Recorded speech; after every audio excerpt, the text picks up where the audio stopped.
What is up, my gamers? Today we are back here over at the village, and we're going to be working on the villager breeder first. But today's episode is going to be a little bit all over the place. I think I'm going to call this a finisher episode. And what I mean is that I hope to round up a lot of unfinished projects and tie up loose ends all around the world here, as we've got quite a few things going, and on top of that, quite a few things that aren't finished completely yet. And I don't like to have a messy world. I like to try and keep things pretty tidy myself. So first things first, we're going to try and tackle this villager breeder and mark it off the list. So I'm going to get to work on it, and then I will update you guys on how everything's going here. Alright, so I've been working on this for just a minute now, and as you can see, there's still a lot left to be done. I'm nowhere near finished, but functionally it's coming together, and I'm just going to kind of explain to you guys what we got going on and give a little demonstration while I'm at it. So I cleaned this room up, made it all stone except for anywhere that I've got rails. I went ahead and put cobblestone just so I'll know where it's at in the future if I'm ever digging around, so I don't mess anything up. And here our minecart will be placed, and it will come out here, and it will go up these rails down.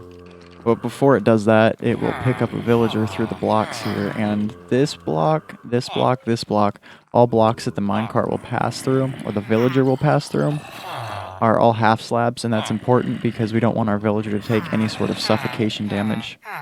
So once he comes up here, or the minecart comes up here and it retrieves a villager, they'll come down here, hit the power rails will launch him up here. These are also half slabs because, again, we don't want any sort of suffocation damage, and it blends in with the floor. And this, of course, isn't our final floor, but whatever we do, I will probably take into account that this needs to be half slabs when we do finally decide on what flooring we're going to be using in here. And it will all be hidden. Of course, we'll have to put redstone controls in here to use this little device, as well as to operate the piston over here to shut down the auto breeder by moving a stair, which will block their ability to access the beds. So I'm just going to show you guys kind of how this works real quick. Just a little manual demonstration, if you will. Got our villager up here. Notice there was no damage taken. We didn't see any sort of red, like he got hit. And bam, we got a villager at the touch of a button. So I think that I will polish this up a little bit, get it looking pretty for you guys, and I will be back to show it off. Okay, so it's quite a bit later here actually, and I'm just getting this finished up. This is the leftovers of the project. So there's a whole mess to clean up here, but I'll get to that later. For now, let's just check out what's going on the inside. This is what we came up with as the finished product here. Looks pretty good considering we're limited to the default village blocks, the oak and cobblestone, and so on. I'm pretty happy with it. But let's get down to what's going on in here behind the scenes. So first of all, we've got just a little pattern in the floor just to break up the floor so it's not quite as boring looking. And then over here we've got a ender chest, which is actually the first one in our world. And a regular chest if we want to store something here in the future. Who knows what that might be. And a crafting table, of course. Just a few things that are pretty handy to have around. But over here is where the real magic is going on. So we've still got our villager coming up the track and sitting right here, but a few things have been added. The hopper is here, so when we release him, we can have the minecart return to the dispenser automatically.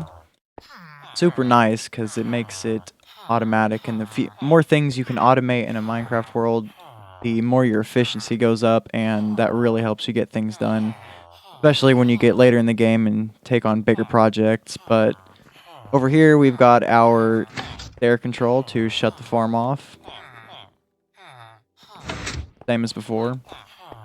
And then next to it, we've got our button to summon a villager to the front and center here. Check that out. Oh yeah, perfect. So notice there's a slab and stairs here. And he doesn't take suffocation damage, which is absolutely perfect, because it allowed us to kind of keep the aesthetic going without him having to suffer. And when we need him, we just... Oops, there we go. And the hopper sucks up the minecart. Let's see if we can get him back in here. Probably not. Okay, so it looks like he's escaping. That's okay. Anyway, I would say this project is finished, and we can move on to the next project for the day. I just need to do a little cleanup here, and then we'll start something new. Okay, so next up on the list here is, you guessed it, the skeleton farm. This project is complete functionally. It works just fine, and aesthetically it's mostly complete.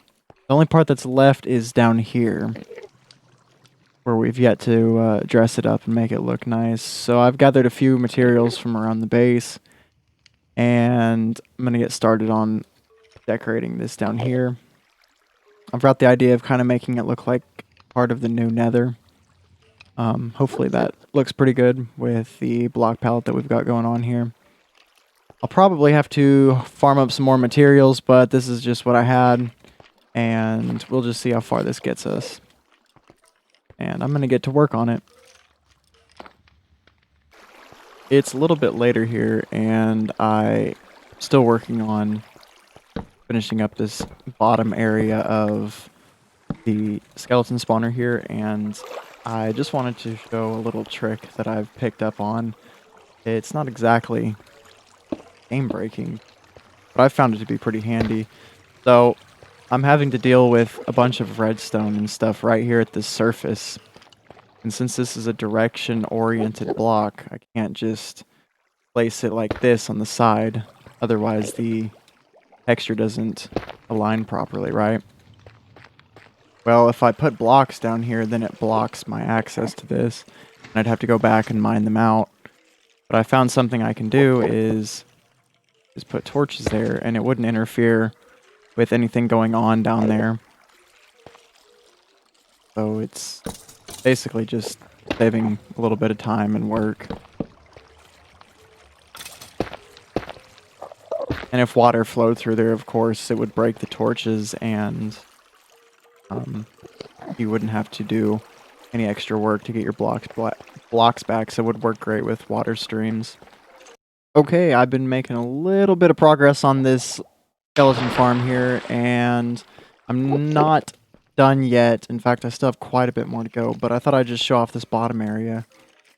I think it looks pretty good. I really didn't know what else to do down here, so this turned out really well. The magma blocks, I'm not real sure about those. They don't really, the orange kind of contrasts really harshly with the color scheme in here. On the other hand, they've got kind of a maroon color to them. So right now I'm going to leave them. If I can think of something better, maybe I'll change them out. And they also help with lighting. So that's also a benefit.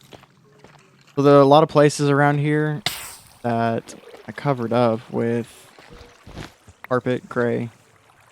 Just gray carpet, yeah. For lighting, and then if I can find one. I also covered up some of the bone blocks that made up the waterways for the mob system. And the way I did this is I just kind of followed a pattern. I did the floor all one thing flat, and I went around and added a bunch of raised areas that were up one. I went around and did that to the whole thing. And then I came back and placed some that are too tall by adding one randomly on top of the other raised areas. Then after that, I would choose random raised spots. Can't remember if that's a stalagmite or a stalactite. Anyway, the one that comes from the floor and goes up, right? I would choose random ones, and I would surround them in the blackstone and just kind of use those as like rock formations, break up the monotony of the floor pattern here. And then lastly, I went around and added the magma blocks here. And I'd had a rule with these also that I'd only place them in groups of 2 or 1. Most of them are in 2s, and I wouldn't place any of them where their sides were touching. They would only be diagonal.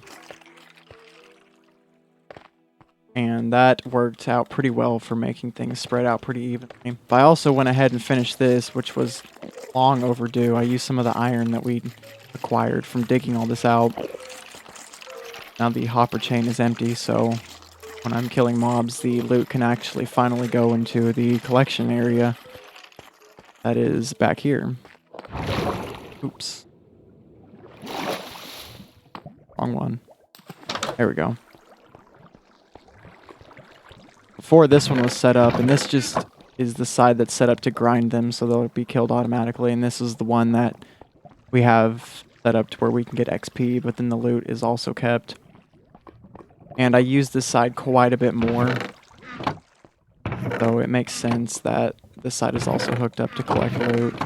And honestly, I should have done it first, because we've been using it for quite some time and wasting a lot of materials. But that's okay. No big deal. We've got plenty of reserves of all of these materials in the meantime. And we've got even more back at the house, so we are getting really close to calling this project complete, and I cannot be more excited. But I'm going to get back to working on the walls here, and then I'll be back. Oh snap. Let's get it. I've been working on this for a little bit now, and I think we're just about to the point of being able to call it done. Chests are cleaned up. Floors put in down here. Walls put in down here. We'll check that out in a minute. And last but not least, of course, I went ahead and extended the pattern around the entirety of the skeleton head in the middle. It was just way too plain without it, so I went ahead and did it, although it was kind of annoying, not gonna lie. I just basically did the same thing I did in the front. I took 19 of each block and spread it out randomly. And it made a pretty consistent pattern. I like using that method. What's next? So, I guess the downstairs, the wall. Let's check that out real quick.